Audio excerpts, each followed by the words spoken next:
Elecciones en Alemania. ¿Se atreverán a anularlas? Bueno, vamos a ver lo que nos dice José Gabriel Peinador, ¿no?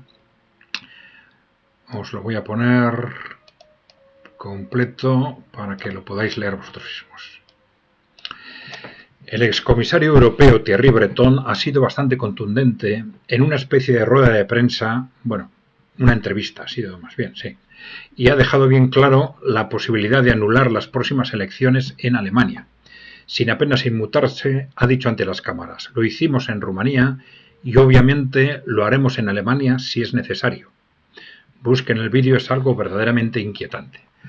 Sí, es algo sorprendente, pero que nos refleja hasta qué punto llega ese pánico de las élites corporativas occidentales, europeas en este caso, ¿no?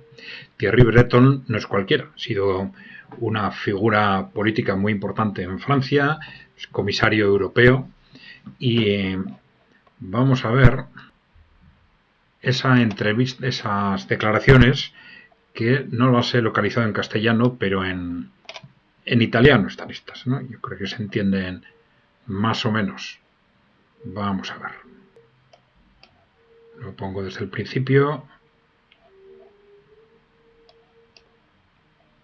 Et je suis certain que précisément, on va prendre toutes les mesures pour s'assurer qu'il respecte la loi. S'il ne la respecte pas, il y a des amendes. Et si jamais il continue à pas respecter, il y a également dans la loi la possibilité d'interdiction. Donc on est maintenant équipé. Il faut faire appliquer cette loi pour protéger nos démocraties en Europe. Quand vous dites interdiction, est-ce que ça veut dire qu'il faut entendre que potentiellement il faut aller jusqu'à l'interdiction du réseau X Twitter? Mais c'est pas il faut. Il y a de la loi. Une loi est là. C'est pas la loi de Thierry Breton, même si c'est avec mes équipes qu'on l'a écrite. Elle a été ensuite amendée, votée par notre démoucratie européenne. C'est la loi des parlementaires européens. Vous comprenez bien, Thierry Breton, et on le sent.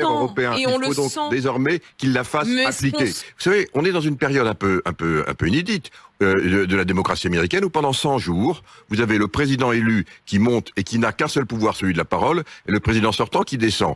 Pendant ce temps-là, généralement, il y a des règles démocratiques, il y a des règles, je dirais également. On voit qu'elles ont un peu sauté. Évidemment. Bienséance. Donc on est uniquement dans le poids de la parole. Attendons ce qui va se passer. Et pour l'instant, gardons notre sang-froid et faisons appliquer nos lois en Europe lorsque celles-ci risquent d'être circonvenues et que elles peuvent, et si on ne les applique pas, conduire effectivement à des interférences. On l'a fait en Roumanie, il faudra évidemment le faire si c'est nécessaire en Allemagne. Bueno, ahí habéis visto. Lo hemos hecho en Rumanía, hemos anulado las elecciones en Rumanía porque ha ganado alguien que no es del partido único, y que alguien que no nos gusta, y si lo hemos hecho en Rumanía, lo podemos hacer en Alemania. Bueno, ¿esto es posible? Bueno, es posible, sí, vamos a ver. Hay una serie de factores que nos indican que no es probable. Primero, el que para hacer algo tan fuerte tendría que ser necesario. Y todavía el posicionamiento de las distintas fuerzas electorales en Alemania, aunque es cierto que las fuerzas no controladas por el partido único, o sea, AfD en el ámbito, vamos a decir, conservador, y BSV en el ámbito, digamos, de original de la izquierda, bueno, están creciendo constantemente, pero todavía están muy lejos de poder gobernar. Y esto hace que es posible que, es decir, la distancia es muy grande como para que de aquí al 23 de febrero, que son las elecciones en Alemania, pues las cosas cambien significativamente. Aunque tampoco hay que descartar un escenario similar al austriaco, es que se pusieran de acuerdo,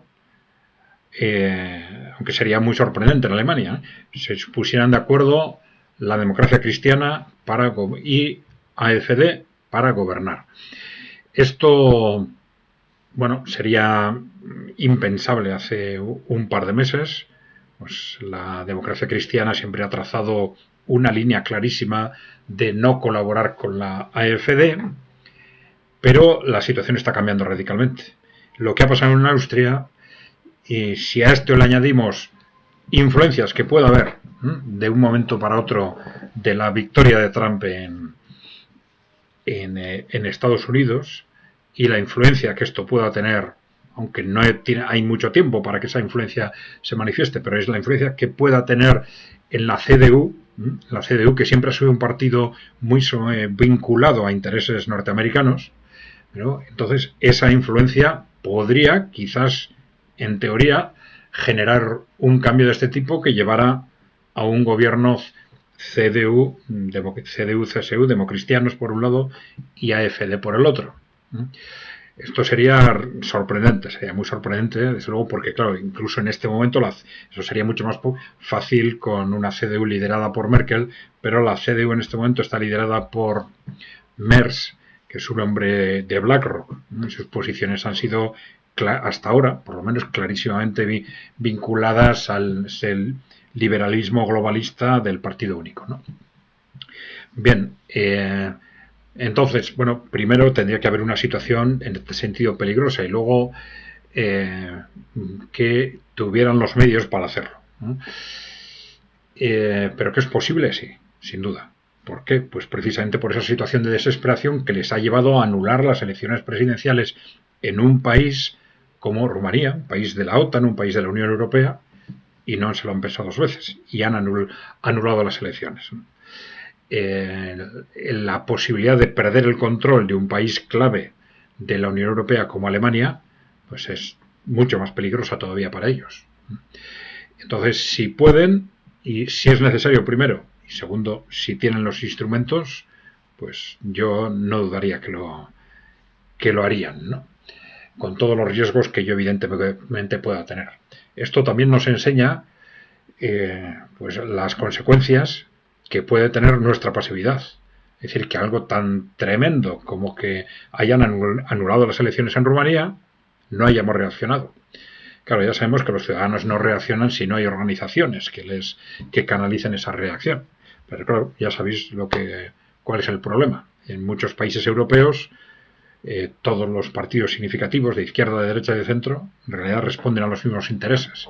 Esos intereses oligárquicos que ahora se están sintiendo amenazados por los países emergentes por un lado y por el trumpismo por el otro, ¿no? Que el trumpismo representa a un sector distinto, ¿no? A un sector distinto, si queréis, de las élites occidentales, ¿no?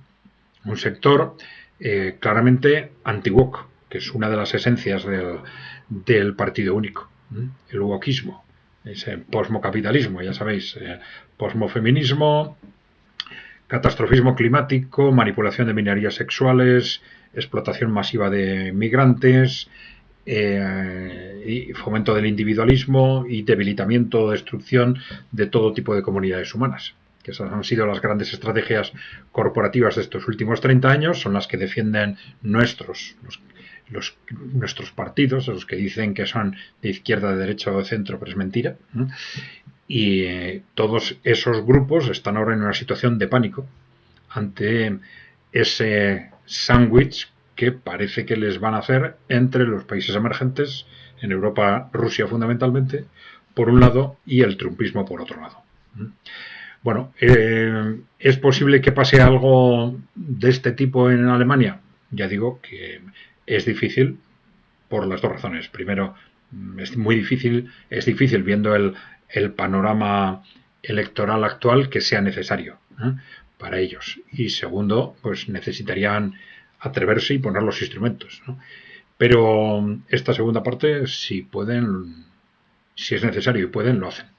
Yo ahí no tendría dudas. Bien, si no estáis suscritos, acordaros por favor de darle a la tecla de suscribirse y dejarnos preguntas o comentarios. Un saludo.